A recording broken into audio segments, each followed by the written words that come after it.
Well, hi everyone, and welcome to this little overview of my full-length lesson on how to paint a cardinal. This is just a brief recording to show you how I go about painting. And the full-length lesson is on Patreon, and it's a lot of fun, and I have lots of step-by-step lessons there. So I kind of start off with sketching in the bird. And I'm working on a gesso board that I had primed with some burnt sienna. And here I'm just drawing a branch and gonna sketch out where the bird goes and everything on this little branch.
So I continue to block in the cardinal with different layers. I start dark and build to the lightest feathers.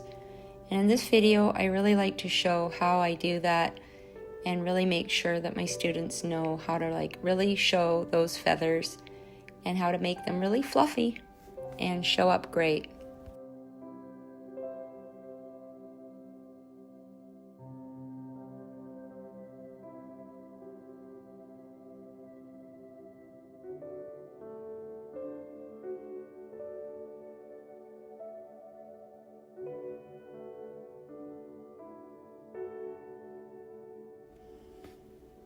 I'm just continuing to add some highlights to the beak using a little cadmium orange and red and some raw sienna with a little white. I mix up sort of a real pale pink color for the highlight on the beak.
I like to finish up by adding some real texture using my palette knife, and I create a real loose background using that.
So I just finished up by adding a little sap green to create a nice branch, little fir branch for that little cardinal to sit on. If you like this lesson, you can follow me on Patreon and watch the full-length lesson. I'll put a link in the description. Happy painting, everyone.